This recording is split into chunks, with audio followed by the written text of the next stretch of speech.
कल्पना कीजिए, एक ऐसा सुसमाचार जिसमें यीशु का जन्म नहीं, बेथलेहम का तबेला नहीं, कोई लास्ट सपर नहीं, पिलातुस का न्याय नहीं, कोई क्रूस नहीं, कोई खाली कब्र नहीं, सिर्फ 114 कथन, 114 रहस्यमयी वचन, कुछ ऐसे जिन्हें सुनकर लगेगा कि यह वही यीशु है जिन्हें आप जानते हैं, और कुछ ऐसे जो बाइबल में कहीं नहीं मिलते। ये है थॉमस का सुसमाचार, एक ऐसा ग्रंथ जिसे कभी दबा दिया गया, छिपा दिया गया और लगभग भुला दिया गया। लेकिन सवाल अभी भी जिंदा है, अगर यह इतना खतरनाक नहीं था तो इसे मिटाने की कोशिश क्यों हुई? थॉमस का खोया हुआ सुसमाचार, the gospel of Thomas explained. Part 1। Thomas कौन था? यीशु और उनके शिष्य। थॉमस दूर खड़ा सोचता हुआ। बाइबल में थॉमस को अक्सर एक नाम से याद किया जाता है, डाउटिंग थॉमस, संदेह करने वाला थोमा। जब बाकी शिष्यों ने कहा कि यीशु जी उठे हैं, थॉमस ने विश्वास नहीं किया। उन्होंने कहा, डायलॉग थॉमस, जब तक मैं उनके हाथों में कीलों के निशान न देखूं, मैं विश्वास नहीं करूंगा। लेकिन क्या यही पूरी कहानी है? थॉमस सिर्फ संदेह करने वाला व्यक्ति नहीं था। प्राचीन परंपराओं के अनुसार वो एक खोजी था, एक ऐसा इंसान जो अंधविश्वास नहीं, सत्य चाहता था। कुछ परंपराएं कहती हैं कि थॉमस पूर्व की ओर गया, सीरिया, फारस और अंत में भारत तक। पुराने व्यापार मार्ग, भारत की ओर बढ़ता नक्शा। भारत के दक्षिणी भाग में आज भी ऐसे मसीही समुदाय हैं जो मानते हैं कि उनकी शुरुआत स्वयं प्रेरित थॉमस ने की थी। पार्ट 2। नाग हम्मादी की खोज। 1945 मिस्र, रेगिस्तान में किसान मिट्टी खोदते हुए।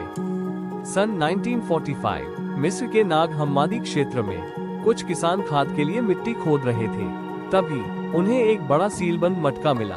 शुरुआत में उन्हें लगा शायद इसमें खजाना होगा, लेकिन अंदर सोना नहीं था। अंदर थे प्राचीन ग्रंथ, ऐसे दस्तावेज जो सदियों तक जमीन के नीचे छिपे रहे।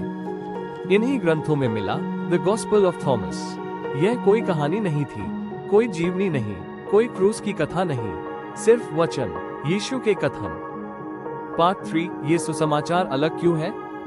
नए नियम के 4 सुसमाचार, मत्ती, मरकुस, लूका और यूहन्ना, यीशु के जीवन की कहानी बताते हैं। लेकिन थॉमस का सुसमाचार कहानी सुनाना ही नहीं चाहता, ये रहस्य सिखाना चाहता है। इसकी शुरुआत होती है एक विचित्र वाक्य से। यहाँ जोर विश्वास पर कम और खोज पर ज्यादा है। पार्ट 4। परिचित वचन। थॉमस के सुसमाचार में कुछ कथन ऐसे हैं जो आपको बाइबल जैसे लगेंगे। कुछ विद्वान मानते हैं इनमें से कुछ वचन शायद बहुत पुराने हों। संभव है कुछ कथन कैनोनिकल गॉस्पेल से भी पहले मौखिक रूप में मौजूद थे। यहाँ यीशु लोगों को सिर्फ विश्वास करने के लिए नहीं, बल्कि खोजने के लिए बुलाते हैं। पार्ट 5। अजीब और रहस्यमयी कथन। लेकिन फिर ये सुसमाचार अचानक बहुत अलग हो जाता है। यह विचार प्रारंभिक ग्नोस्टिक सोच से मिलता जुलता है। नोस्टिसिज्म एक ऐसा आंदोलन जो मानता था कि उद्धार बाहरी व्यवस्था से नहीं, भीतरी ज्ञान से आता है। मुख्यधारा चर्च कहता था उद्धार मसीह के क्रूस और पुनरुत्थान से आता है। लेकिन थॉमस का सुसमाचार पूछ रहा था, क्या सत्य भीतर छिपा है? पार्ट 6। अंतिम विवादित कथन। और फिर आता है सबसे विवादित कथन। सदियों से लोग इस कथन को समझने की कोशिश कर रहे हैं। क्या इसका अर्थ शाब्दिक था या प्रतीकात्मक? कुछ विद्वान कहते हैं ये प्राचीन आध्यात्मिक भाषा थी, जहां पुरुष पूर्णता या आध्यात्मिक शक्ति का प्रतीक था। दूसरे कहते हैं यह उस समय की गहरी सामाजिक सोच को दिखाता है। लेकिन एक बात स्पष्ट थी, ये ग्रंथ आसान नहीं था, यह आरामदायक नहीं था। पार्ट 7। चर्च ने इसे क्यों अस्वीकार किया? जब चर्च बाइबल के कैनन को तय कर रहा था, तब कुछ प्रश्न बहुत महत्वपूर्ण थे। क्या ये ग्रंथ प्रेरितों से जुड़ा है? क्या इसकी शिक्षा बाकी सुसमाचारों से मेल खाती है? क्या ये पूरे चर्च में स्वीकार किया गया है? थॉमस का सुसमाचार इन कसौटियों पर संघर्ष करता था। इसमें कोई क्रूस नहीं, कोई पुनरुत्थान कथा नहीं, कोई स्पष्ट उद्धार संदेश नहीं, और सबसे बड़ी बात, ये चर्च की संस्था पर नहीं, व्यक्तिगत खोज पर केंद्रित था। कैनन तय हुआ, परिषदों ने मतदान किया और वह मटका रेत में दबा दिया गया। पार्ट 8, भारत और पूर्व की परंपरा।